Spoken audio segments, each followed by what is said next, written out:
There are certain times in our lives that not having the right knowledge can push us towards quacks, and that can lead to disastrous situations, especially when these quacks misguide you about your health and your welfare.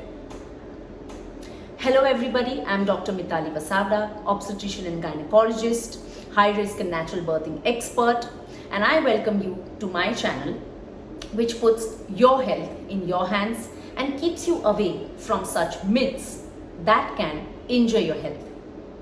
Most important problem that does this, which is putting you in hands of quacks, is poor knowledge regarding abortions and miscarriages. Yes friends, having an abortion is fraught with not just a lot of social and emotional issues, but it also can lead to medical problems if you are not doing it in the right manner and with the right person and the right institution. Now, first of all, let us understand what is an abortion. An abortion is also known as a miscarriage, and this means termination of a pregnancy, either naturally or by methods chosen by us in order to end a pregnancy before crossing 24 weeks, or if the baby is less than 500 grams. Now, an important question crops up here, which is it legal in our country to have an abortion? And the answer to that is yes. In India, we have a law which is called the Medical Termination of Pregnancy Act of 1971, which has given this power to women in the country to terminate a pregnancy without the consent of the husband or family or their partner, out of their own choice, if it is a pregnancy that they do not want to continue. However progressive this law is, it has a certain prerequisites. Again, these prerequisites are put into place for your safety, but in no way are these procedures illegal. So do not fall in hands of quacks who divert you to illegal people who are not registered and who will in fact do a lot of harm to you rather than benefit. Another problem that crops up here with the fear is that we go to get over-the-counter pills in order to terminate a pregnancy. Most of these terminations do not fructify, or if they fructify, they can sometimes have other effects on your body, which we will discuss through the course of this video, of course. So now we know what an abortion is. We know that it is a legal procedure and that you are not doing any crime by having an abortion. However, it is legal only if we do it in the guidelines laid down by the government of our country. So what these guidelines are? So this gives us a list of the reasons why we should allow a medical termination. If it's a spontaneous miscarriage, there is nothing we can do about it and we just go through the process. But if it is a miscarriage or an abortion that we are choosing to have, then it should be for a couple of reasons. Some of them I'm going to state here. One is when continuing the pregnancy can have an adverse effect on the mother's health, welfare, or it might be giving the mother a life-threatening risk. The second reason is if the baby is genetically having some problem, it is an abnormal baby or a non-developed baby or a baby which has no chances of leading or living further after being born. So there are certain such medical reasons why we can allow the baby to be terminated for the reasons specific to the baby or the baby's condition. Other reasons such as pregnancy that has resulted out of a rape or a forceful consummation or a forceful intercourse. But the most common reason why we as gynecologists do termination of pregnancies is a failure of contraception.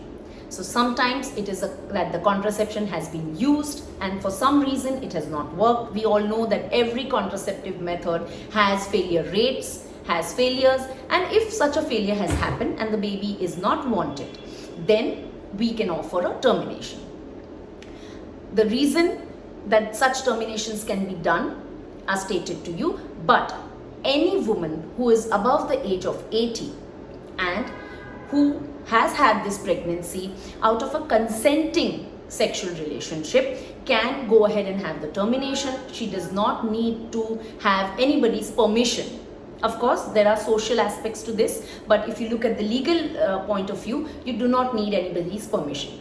Another important thing for women to note is that this is a completely confidential procedure, and hence your doctor is obliged by law not to reveal the information about this unless there is a legal requirement and there is a legally requested process.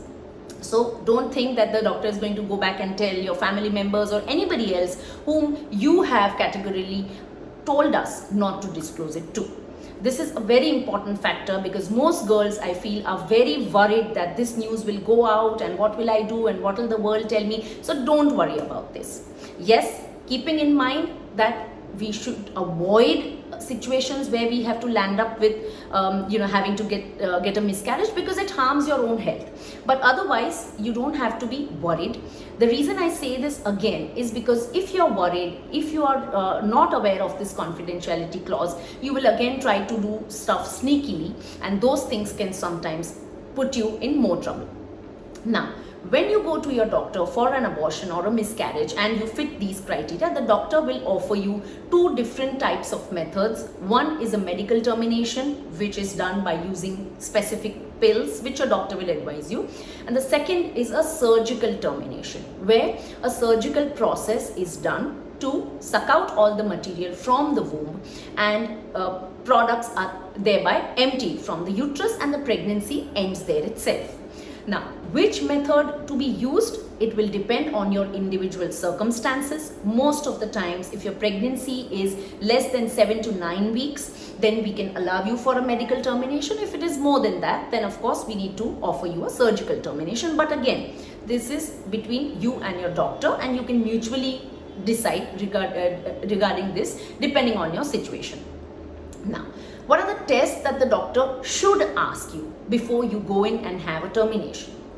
Important for us as doctors to rule out that this is not an ectopic pregnancy. An ectopic pregnancy is a pregnancy which is not in the uterus, but it's either in the tubes or in the ovaries or any other place other than the womb, where it should ideally be.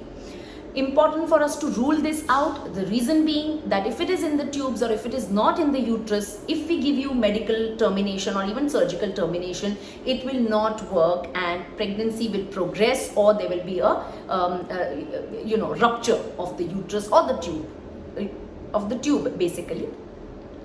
So this is the reason why we normally would want to request a scan. The other important thing that needs to be done is to check out your RH or your blood group. So if you are a negative blood group lady, then you have to make sure that you take certain precautions, take certain extra injections which your gynecologist will advise you, in order to make sure that you don't go into an RH incompatibility, which is a problem that happens because if you are negative and your husband or your partner is RH positive, there can be certain antibodies that are formed, and this can hamper or have a problem in your next subsequent pregnancies. So this is something that you rule out, and of course you check your hemoglobin levels to make sure that you are not anemic, and that after the bleeding of the abortion that you will not go into a situation where you need a blood transfusion. So we have discussed all these methods. Now it is very important for you to know. And the last problem that most girls are worried about is, what about the long-term complications? Will I have a problem with my fertility? Or will I have any other problem? Will I have fibroids or pain or something of that sort? So the answer to that is that there are no long-term consequences of either a medical abortion or a surgical abortion if it is done in a proper manner by a registered gynecologist in a registered center. In case, the only problem that you could face is that if your cycles might be a little bit irregular for the first couple of months, but again with the help of the doctor, you can help to normalize or regulate those cycles. Be very sure that after having an episode where you've had to have a medical termination or an abortion, that you go on some form of a regular contraception. Because having said that this is a legal process and it has hardly any risk involved, it is still going to take a toll on your general health or your overall health, and we do not want you to land up with subsequent times where you need to access this facility. Again, it is also a time where you could be putting yourself at risk for sexually transmitted infections. Again, this is something that can have a long-term repercussion.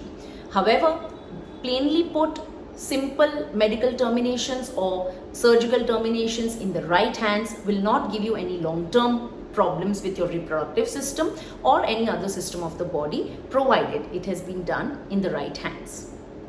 I thank you all for your patient listening. I hope that this was of help, and I hope that we will prevent unsafe abortions in our country, and more women will choose safe methods of abortion, if at all they need to use them.